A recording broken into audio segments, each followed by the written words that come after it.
Hey everybody, welcome to Potter's Plant-Based Adventures, and today we are going to be making Mama's Meatless Meatloaf. So, as most of you guys know, I don't cook.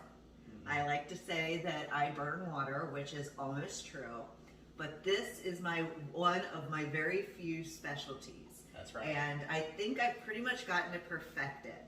So this is Mama's Meatless Meatloaf, but it can be meatloaf if you just substitute the two ingredients we're going to use that are meatless with the regular meat stuff. It will just be delicious that way too. Easy substitution. Exactly. So we're going to jump in and start making this. So, Alright, so I got our mixing bowl ready. Yes. And I don't have to take my rings off yet. No. So luckily, my husband has already done a lot of the chopping and stuff for me. Misa Plus, ready to go. Yeah, because that's the part I don't like to do and I'm very bad at. So I'm going to start out, we're going to use two 12-ounce packs of the Impossible Burger. This stuff's fantastic. It is if you haven't so tried good. it yet, Yeah. all you plant-based vegetarian people out there, this is the closest thing you're going to get to ground beef. Exactly. And if you're not vegetarian but you're looking for a little healthier substitution, this is a great one. Even our friends who eat meat have had this meatloaf and absolutely love it. So a lot of them have asked for the recipe and make this meatloaf at their house now because it's so good, and even their kids will eat it and everything like that. So it's great. So we have 2 packs of that. All right. And then we're going to go with 1 cup of small diced yellow onions. There we go. So we say that's a brunoise dice? I wouldn't say that, but you might. It's nicely diced. All very uniform. Looks like you have a good prep cook. Exactly. If I had diced it, it wouldn't look like this. So it doesn't have to be this perfect. Normally when I'm making this myself, it isn't. So you haven't watched my video about how to 3 different ways to cut an onion? I was making that video with you. I just haven't perfected it like you have. Okay, and then we do 1 cup of breadcrumbs. So when we do this, we just take a couple pieces of bread. I usually use 2, right? 2 or 3? 3. And then I toast them, and then I put them in, what do you call that thing? Food processor. Food processor. Yep. Grind That's it down. how I do it. So I don't have to go out and buy a specialty breadcrumb or anything. You can. But I just take 3 pieces of bread, throw them in the toaster, throw them in the food processor, and grind them down until they're a really nice thin consistency. Fresh breadcrumbs. Yep. Easy to do. Works really, really well. Or if you got like a few loaves of bread where you got those end pieces in there you don't know what to do with, save them. Because you can make breadcrumbs out of them and use it for something like this. Exactly. So then we have a 1/2 cup of milk. There you go, a little more moisture added in there, which is really important, especially when you've got something like the Impossible meat, which is low in fat. There's no all that extra fat that's going to add some moisture to it. So we're adding it by putting some milk into it. Exactly. 1 whisked egg. So that's going to work with those breadcrumbs and help to bind everything together. That's important. Definitely. What else do we got here? Okay, so, and the 2 tablespoons of liquid aminos. Oh, one of my favorite things. We use liquid aminos in almost everything. We do. Also important when you're vegetarian because there's certain amino acids that we don't get in some of our plant-based proteins. This has some of the ones that we're missing, so when you mix that in with something like your Impossible meat, you're getting that complete protein mix, which is important for our diet. And see, unlike when Penny cooks, I actually put things away as I'm cooking. He tends to just leave everything sitting out. It'll eventually get cleaned up. Then we have our herb mixture. So what I have in here is 1 teaspoon of kosher salt, 1 teaspoon of dried basil, 1 teaspoon of dried oregano, 1/2 teaspoon of freshly ground black pepper, and 1/2 teaspoon of crushed red pepper. All right. So all of that goes in. I love adding a little bit of heat to everything. I always put either some hot sauce or some crushed red pepper into everything. Right. And I mean, even Logan loves this stuff, and he does not do spicy. So you won't taste it. I mean, if you don't want to add it, you could do it without, but I always do, and it's really, really good. Just enough to add flavor, not enough to burn. All right. So now we have to mix it, which is the part I hate. Oh, it's the messy part. Yeah, I have to get in my hands in here, and I hate getting my hands messy. But it's important, and it's really cold, so that's the other part I hate about it. Yes. But you got to do it. So we get in here with our hands, and we mix everything up, make sure it all gets really nicely mixed in here. Fully incorporated. Exactly. Get all that stuff mixed in. Messy. It's looking good. Yes. Get in there. It's also great if you have some young kids that want to help out in the kitchen. This is a perfect thing for them to do because they like getting messy. Yeah, that is true.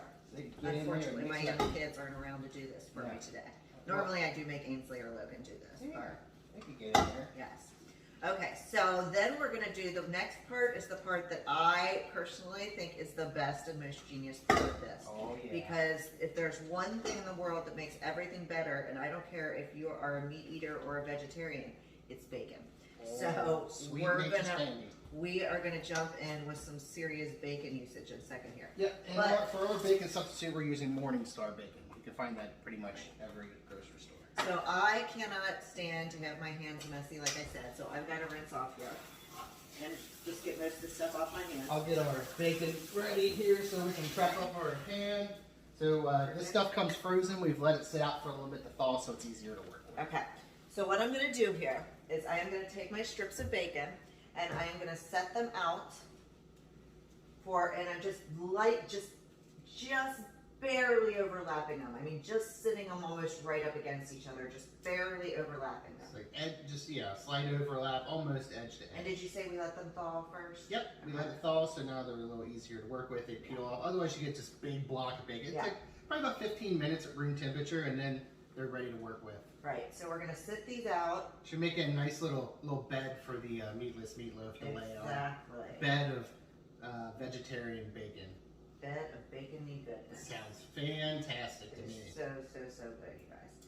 All right, so we're gonna sit these out, and it makes a pretty decent amount of meatloaf. We usually feed our family and then have leftovers, and we'll do fun stuff with the leftovers afterwards. Oh yeah, there's some great sandwiches we make, and we're gonna be doing a video on that soon on what to do with your leftover meatloaf. Exactly. All right, so we have our first layer of bacon down. Bed of bacon is ready. Bed of bacon is ready.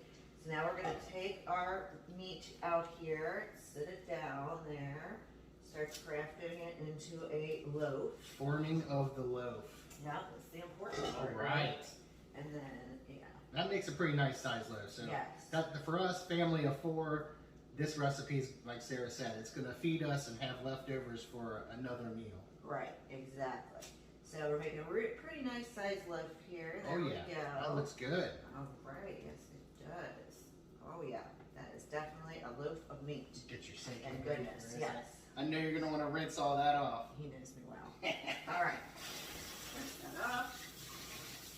And look, I'm cleaning up the pan. I'm putting it in the sink. Oh my gosh, it's a miracle. Such a great helper. It is a miracle when he doesn't have anything else to do, I guess. All right, so I'm going to start by taking my bacon pieces and just folding them up. They'll fold down a little bit, that's okay. So now you're kind of tucking it in for bedtime. Yes, exactly. Exactly. Folding up that little blanket you've laid out there. All right. Just folding it up there. There we go. That looks great. It's staying It's nice. all folded up. And then we have to cover the top. Oh yeah, the top layer. Mm-hmm.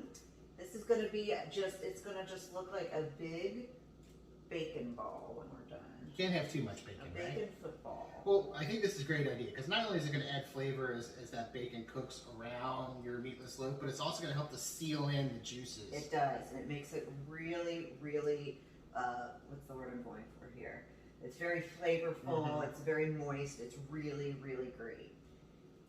It's going to make a great meatless loaf. Or if you're doing this with real bacon and beef, it's going to make a great meatloaf as well. Yes, exactly. But I think it's pretty easy to see why even the carnivores like this. Yeah, there's nothing to not like about this meatloaf. Let's see here. Got one more strip and this baby's ready to go to bed. Almost. For my last strip, I'm going to break it in half and then cover my ends. Oh wow, it's fully covered. Fully covered. It's fully covered. Look at that. See? It's like a big old bacon football. It is. That's the point. That's fantastic. Okay, so seriously, you guys, It's it is like a completely big old bacon football. Covered in our vegetarian bacon. Covered in bacon. So All right. now we are going to put this in. The oven is going to be preheated at 350. We're going to put this in and we're going to bake it for 45 minutes. Then at the 45-minute mark, we are going to turn the oven up to 400 and Crank it up. leave it in there for another 15 minutes. Get that crust on there. Exactly. That little bit of charred bark flavor goodness. Right. And I'm going to tell you guys that we have never had any issue with the bacon. It always cooks perfectly.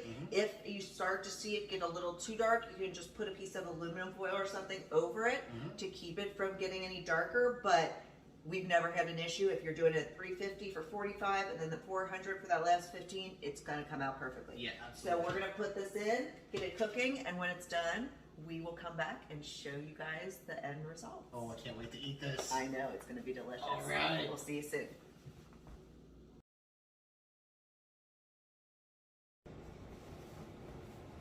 All right, so we are back. We're back, and our meatless meatloaf is ready to go.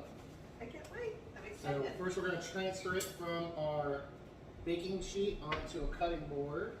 And I think the easiest way to probably do this, since we have parchment paper down on here, first just slide that on the cutting board. Exactly. Easy enough. All right. Take a spatula, just kind of go around, make sure everything is off of the parchment paper. And that's kind of like one of those Las Vegas magic tricks, right? Just slide off the There we go. parchment paper. What I think is so great about this recipe is our kids like refuse to eat leftovers. They refuse it. But this is the only thing they will eat leftovers of. Ainsley actually took off. Look at that. Isn't that beautiful? It is a thing of beauty. Ainsley actually took off to go out with her friends, and before she left said, I want leftovers of that for tomorrow. So the only thing they'll eat leftovers Too of. bad. There will be some Yeah, leftovers. it's also kind of nice because you have these strips of bacon on here. It kind of gives you a cutting guide. Exactly. So Kenny already made some Brussels sprouts, which is our family's like favorite side in the world. Yeah, we get a little And- green on our plate to go with all this meaty deliciousness. Exactly. Meatless meaty deliciousness. Meatless, meaty deliciousness. And now he is going to cut us a nice slice there. Ooh, look at that. Isn't that gorgeous? So Make pretty. sure you can see it too. So yummy. Look Exactly. at that. Mmm. Are you going That to burn is- your hands? Nope, I still have kitchen hands. I'm good. That's good.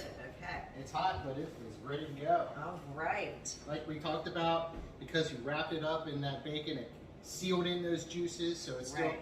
has a nice consistency to it. It's not overly dry. We can dive right on in. Heck yeah. Can't wait Make to sure try you it. get a little bit of that bacon. Gotta have a little bit of bacon in bite. there. Exactly. It is hot though. I know. How you I have such a sensitive mouth, but I'm gonna make it. I'm doing this for you, people. Wow. Oh, it melts in your mouth. Mm-hmm. It really does. Mm-hmm. Mmm. It's like the best way to describe this. Is it does. It melts in your mouth. So much flavor. I mean, depth of flavor. Mhm. You don't. You know, some people like to put sauce on their meatloaf or a glaze. You don't need it. You really don't. That is ready to go. Yeah, you don't need anything extra in there. Brussels sprout. There you go. You don't need anything extra on top of it. You don't need a glaze. You don't need any kind of what do you usually make, like a mushroom gravy or Oh, something? yeah, gravy, You yeah. don't need that. Don't need it. I mean, you could add it, but you really don't need it. I don't need it. Mm-hmm. More of this. Oh no. Wow. It's hard to stop eating it. Mmm. It's really fantastic. That's fantastic on its own. It's going to make a great sandwich And when we it's a do super that. easy recipe, like you guys saw. You throw everything in a bowl, you mix it up, you wrap it in bacon, and you're good to go. Ready to go. Make everybody happy. That's it. So thanks everybody for joining us today. We know there's a lot of great food out there in the world, whether you're out on the road trying to find it, or right here in your own kitchen. Remember to be safe and stay hungry. Bye everybody.